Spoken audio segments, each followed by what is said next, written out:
কিন্তু সেদিন বেশি দূরে নয়, যেদিন তোমাদেরকে খয়বর থেকে বহিষ্কার করা হবে এবং তোদেরকে নিয়ে এত দূর পর্যন্ত যেতে বাধ্য হবে, তোদের উটগুলো ক্লান্ত হয়ে যাবে। ওমর ইবনে খাত্তাব বললেন, আজকে সেদিন এসেছে, তোদেরকে এখান থেকে বহিষ্কার করা হলো, কোথায় পালাবি, পালিয়ে যা।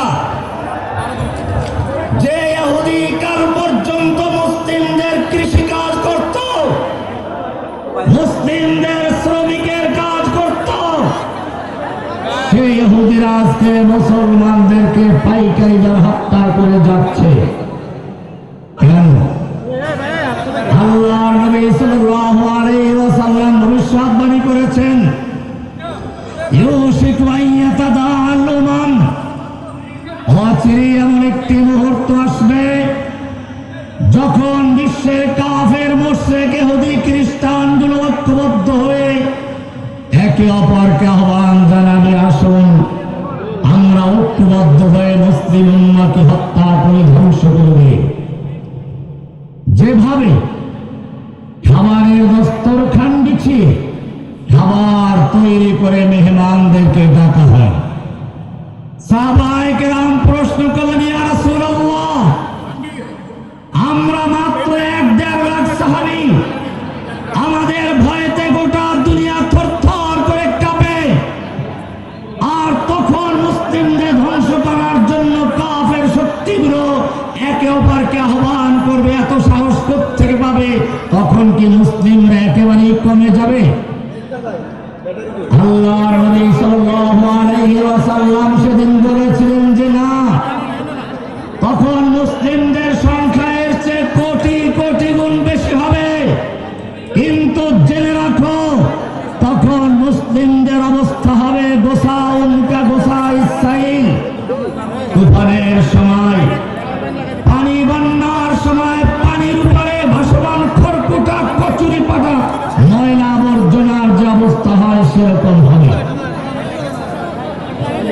সাহাবায়ে কেরাম বললেন, ইয়া রাসূলুল্লাহ, তার কারণটা কি? বললেন, তার কারণ হচ্ছে তোমাদের অন্তরের মধ্যে অহং ঢুকিয়ে দেবে, অহং। সাহাবায়ে কেরাম জিজ্ঞেস করেন, অহং কি জিনিস? আল্লাহর নবী সাল্লাল্লাহু আলাইহি ওয়াসাল্লাম বললেন, অহং হচ্ছে হুব্বুদ দুনিয়া ওয়া কারাহিয়াতুল মাউত। আল্লাহর রাস্তায়, আল্লাহর পথে জীবন দেওয়াকে তোমরা পছন্দ করবে এবং তোমরা দুনিয়ার লোভে মোহে তোমরা মত্ত হয়ে যাবে। ভাইরা আমার, আল্লাহর নবী সাল্লাল্লাহু আলাইহি ওয়াসাল্লাম যে কথা বলেছিলেন, আজকে মুসলিম উম্মাহ সেই পথেই আগাচ্ছে। কচুরি পানার মতো যেরকম ইহুদি খ্রিস্টানরা তাদেরকে সয়লাবে ভাসিয়ে দিচ্ছে, সেরকম ভেসে যাচ্ছে। কারণ হচ্ছে এই, আল্লাহর নবী যেটা বলেছিলেন, মুসলিমদের ক্ষমতার উৎস লা ইলাহা ইল্লাল্লাহ, সমস্ত ক্ষমতার মালিক আল্লাহ, আল্লাহ ছাড়া কারো কোনো ক্ষমতা নেই। কোরআনের সূরা আলে ইমরানের 26 নম্বর আয়াতে বলেছেন, কুলিল্লাহুম্মা মালিকাল মুলক, হে নবী আপনি বিশ্ববাসীকে জানিয়ে দিন, আল্লাহ হচ্ছেন সমস্ত ক্ষমতার মালিক। তুতিল মুলকা মান তাশাউ, তুমি যাকে ইচ্ছে করো তাকে ক্ষমতা দান করো। ওয়া তানজিউল মুলকা মিম্মান তাশাউ, তুমি যার থেকে ইচ্ছা ক্ষমতা ছিনিয়ে নাও। আমরা দেখেছি এদেশের এক ফ্যাসিস্ট হাসিনা দুপুরে হরেক রকম খাবার তৈরি করে, 100 পদের তরকারি রান্না করে, বস্তা বস্তা টাকা তৈরি করে রেখেছিল, যাতে করে তার বিশেষ বাহিনীকে এগুলো খাওয়াবে আর টাকা দিয়ে পরের দিন ছাত্রদের বুকে গুলি করাবার আদেশ করবে। আল্লাহ রাব্বুল আলামিন দেখিয়ে দিলেন, তোমার এই রান্না করা খাবার তোমাকে খেতে দেওয়া হবে না। ওয়া তানজিউল মুলকা মিম্মান তাশাউ, তোমার রান্না করা খাবার রেখে, সব কিছু রেখে তোমার থেকে ক্ষমতা ছিনিয়ে নেওয়া হচ্ছে। তোমাকে বাংলাদেশ ছেড়ে পালিয়ে যেতে হবে।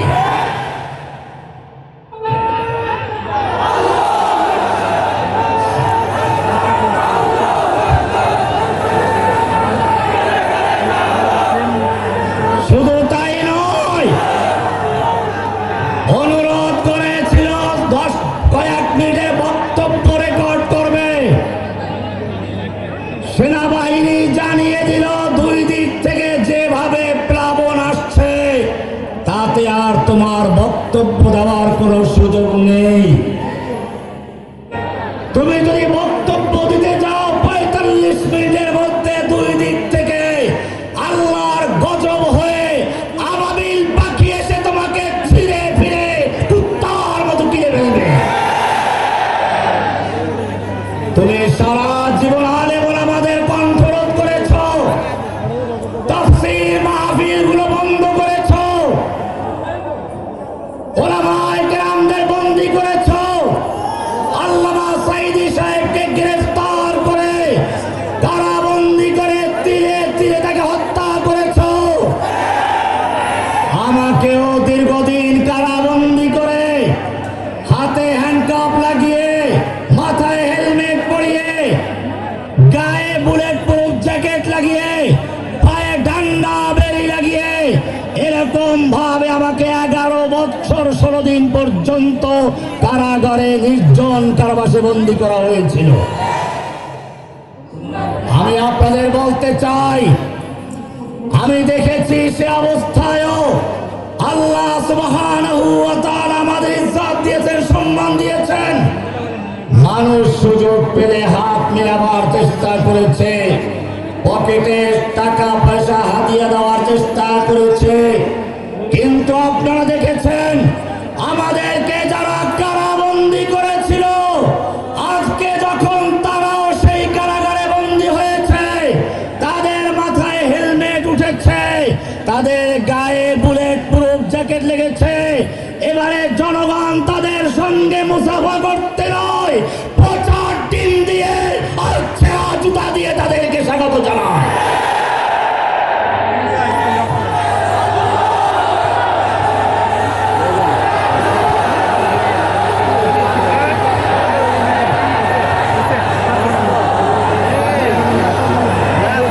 সংগ্রামী তাওহীদি জনতা, তোমাদের মনে রাখতে হবে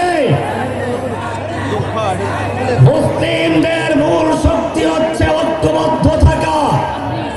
কোরআন বলছে ওয়াতাসিমু বিহাবলিল্লাহি জামিআন ওয়া লা তাফাররাকু, তোমরা আল্লাহর রজ্জুকে কোরআনকে ঐক্যবদ্ধভাবে একসাথে ধারণ করো, পরস্পর বিচ্ছিন্ন হয়ো না। বিচ্ছিন্ন যদি হয়ে যাও ওয়ালা তানাযাউ ফাতাফশালু ওয়া তাযহাবা রিহুকুম, খবরদার তোমরা পরস্পর ঝগড়া করো না, বিবাদে লিপ্ত হয়ো না। এমনটা যদি করো আল্লাহ বলেন ফাতাফশালু, তোমরা হীনমন্য হবে, দুর্বল হবে, কাপুরুষ হবে। ওয়া তাযহাবা রিহুকুম, দুশমনের অন্তর থেকে তোমাদের প্রভাব চলে যাবে, তোমাদের গ্রেফতার করতে ভয় পাবে না, তোমাদের ফাঁসি দিতে ভয় পাবে না, তোমাদের পায়ে বেড়ি পড়াতে ভয় পাবে না। সেটাই হয়েছিল। আমি স্পষ্ট বলতে চাই, যখন সাঈদী সাহেবকে গ্রেফতার করা হয়েছিল তখন যদি বাংলাদেশের সমস্ত আলেম ওলামা তাওহীদি জনতা নিজেদের পারস্পরিক মতবিরোধ ভুলে গিয়ে তার পক্ষে দাঁড়াতো, তাহলে সাঈদী সাহেবকে দূরের কথা আর পরবর্তী কোন আলেমকে গ্রেফতার করার সাহস হতো না। ইতিহাস থেকে শুনুন, মতবিরোধ থাকতে পারে, কিন্তু জেনে রাখবেন দুশমনদের মোকাবেলায় সব মতবিরোধ ভুলে গিয়ে ঐক্যবদ্ধ হয়ে মাঠে থাকতে হবে। এটাই আমাদের শিক্ষা দেওয়া হয়েছে। আল্লাহর নবী রাসূলুল্লাহ সাল্লাল্লাহু আলাইহি সাল্লামের খলিফা আলী রাদিয়াল্লাহু তাআলা আনহু যখন খলিফাতুল মুসলিমিন ছিলেন, তখন আমির মুআবিয়া রাদিয়াল্লাহু তাআলা আনহুর সাথে রাজনৈতিক দ্বিমত চলছিল, এমনকি যুদ্ধ পর্যন্ত হয়েছিল। এ সময় তৎকালীন সুপার পাওয়ার রোম সম্রাট আমির মুআবিয়া রাদিয়াল্লাহু তাআলা আনহুকে পত্র লিখেছিল, আমির মুআবিয়া, আমরা জানতে পেরেছি তোমার খলিফা আলী তোমার বিরুদ্ধে যুদ্ধ করছে, তোমার প্রতি অন্যায় বিচার করছে, তোমার প্রতি জুলুম করছে। আমরা তোমার পক্ষে সাহায্য করার জন্য প্রস্তুত।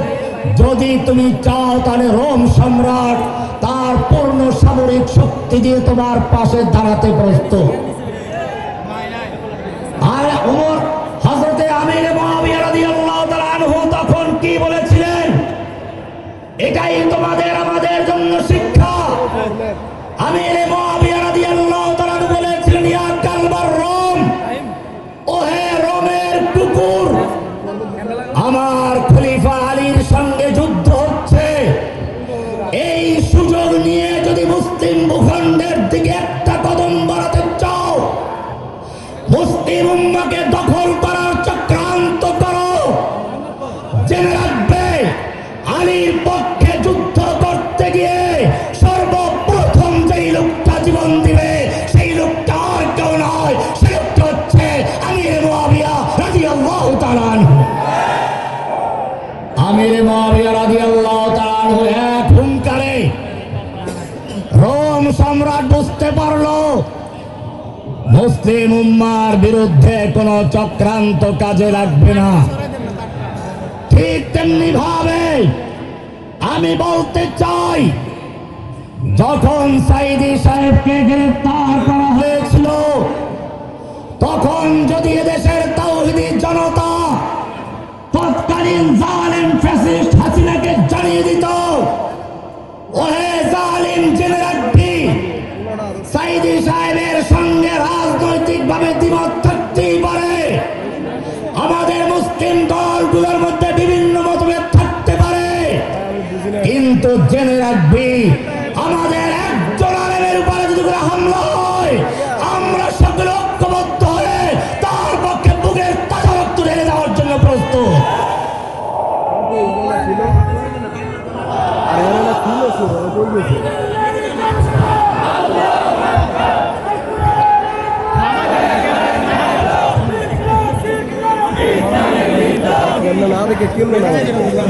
ভাইরা আমার,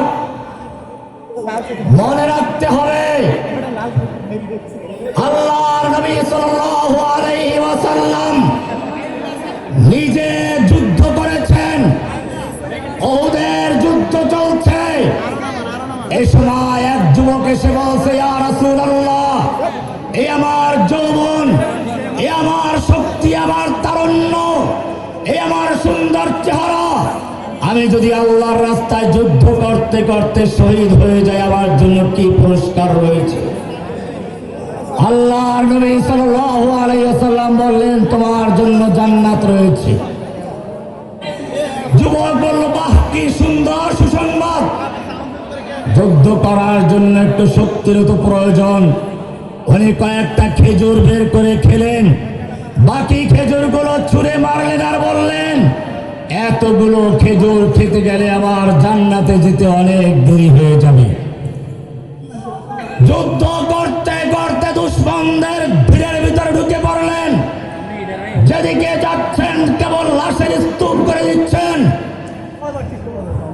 মুসলিম সৈনিকেরা দেখতে পেল পূর্ণিমার চাঁদ যেরকম কালো মেঘের ভিতরে ঢুকে পড়ে, ওই যুবক সেরকম ভাবে কাফেরদের ভিড়ের ভিতরে ঢুকে পড়েছে। সাহাবায়ে কেরাম ডাক দিলেন, ও যুবক, তুমি তো কাফেরদের ভিড়ের ভিতরে ঢুকে পড়েছ, ফিরে এসো। যুবক তাকালো, চেহারায় রক্ত, ঠোঁটে মুচকি হাসি, আর বলল, আমাকে যেতে দাও, আমি উহুদের পাহাড়ের দিক থেকে আমার নাকের ভিতরে জান্নাতের সুগন্ধ পাচ্ছি। ভাইরা আমার, যুদ্ধ করতে করতে যুবক শহীদ হয়ে গেলেন। আল্লাহর নবী নিজেও যুদ্ধ করেছেন। একজন ওসমান রাদিয়াল্লাহু তাআলা আনহুকে হুদায়বিয়ার সময় মক্কায় পাঠালেন, যাও মক্কার লোকদেরকে বুঝাও আমরা যুদ্ধ করতে আসিনি, উমরা করতে এসেছি। বায়াউ মুহাম্মাদা আলাল জিহাদে মা বাকিনা আবাদা। আমরা সে জাতি যারা আল্লাহর নবী মুহাম্মাদের হাতে হাত রেখে বায়াত করেছি, আমরা যুদ্ধ চালিয়ে যাব যতক্ষণ পর্যন্ত আমার দেহের সঙ্গে রূহ থাকবে। হয় শরিয়াত নয় শাহাদাত, আল্লাহর জন্য জীবন বাজি, মরলে শহীদ বাঁচলে গাজী। এই স্লোগান নিয়ে যখন তারা মাঠে অবতীর্ণ হলেন, মক্কার লোকেরা ভয় পেয়ে গেল। এরপরে হুদায়বিয়ার সন্ধি হলো। ও মুসলিম জেনে রাখো, আজকেও আমাদেরকে ভারত হুঙ্কার দেয়, ভারত থেকে একজনের মাঝে মধ্যে খবর ছড়ায়, চট করে ঢুকে পড়ব। আমরা বলি তুমি চট করে ঢুকে পড়ো। বিডিআর বিদ্রোহের নামে এদেশের সেনাবাহিনীকে, বিডিআরকে তুমি হত্যা করেছ, তার বিচার করে তোমাকে ফাঁসির মঞ্চে ঝুলাবার জন্য এদেশের তাওহীদি জনতা অতন্ত্র প্রহরী অপেক্ষা করছে। তুমি চট করে ঢুকে পড়ো, তুমি চট করে ঢুকে পড়ো। শাপলা চত্বরে রাতের অন্ধকারে বাতি বন্ধ করে দিয়ে তাওহীদি জনতার রক্তে তুমি শাপলা চত্বর রঞ্জিত করেছিলে। তুমি চট করে ঢুকে পড়ো, তাওহীদি শাপলা চত্বরের জনতার বিচার করে, সেই শহীদ হত্যার বিচার করে তোমাকে ফাঁসির মঞ্চে ঝুলাবার জন্য দেশে ফাঁসির মঞ্চ তৈরি রয়েছে। তুমি চট করে ঢুকে পড়ো। তোমার অপবিত্র স্বামী, অবৈধ স্বামী, গুজরাটের কসাই নরেন্দ্র মোদীকে বাংলাদেশে আনার জন্য ব্রাহ্মণবাড়িয়াতে, হাটাজারিতে হাজার হাজার ছাত্রকে হত্যা করেছ, আহত করেছ। তুমি চট করে আসো, তুমি চট করে আসো। ব্রাহ্মণবাড়িয়ার শহীদদের এবং হাটাজারির শহীদদের বিচার করে তোমাকে ফাঁসির মঞ্চে ঝুলাবার জন্য দেশের মানুষ তৈরি আছে। বলছিলাম, মক্কার কাফেররা যখন অঙ্গীকার শুনলো, বায়াতের খবর শুনলো, ওদের হৃৎপিণ্ডে জালজালা তৈরি হয়ে গেল, ভয় পেয়ে গেল। এবারে তারা হুদায়বিয়ার সন্ধি করার জন্য তৈরি হলো। এই খবর শুধুমাত্র মক্কা পর্যন্ত নয়, কোরআন হাদিস পড়ো, সাত আসমান ভেদ করে, লৌহ কলম ছেদ করে আল্লাহর আরশ পর্যন্ত এই বায়াতের খবর হয়ে গেছে। কোরআনের সূরা ফাতাহ এর 10 নম্বর আয়াত আল্লাহ বলছেন, লাকাদ রাদিয়াল্লাহু আনিল মুমিনিনা ইয ইউবাইউনাকা তাহতাশ শাজারা। হে নবী, আপনার প্রতি আল্লাহ তাআলা সন্তুষ্ট হয়েছেন, মুমিনদের প্রতি আল্লাহ তাআলা রাজি খুশি হয়েছেন, সন্তুষ্ট হয়েছেন যখন তারা আপনার হাতে হাত রেখে বায়াত করছিল গাছের নিচে বসে। শুধু রাজি খুশি নয়, আরো সামনে পড়ুন, সূরা ফাতার 18 নম্বর আয়াত আল্লাহ বলছেন, ইন্নাল্লাযীনা ইউবাইউনাকা ইন্নামা ইউবাইউনাল্লাহ।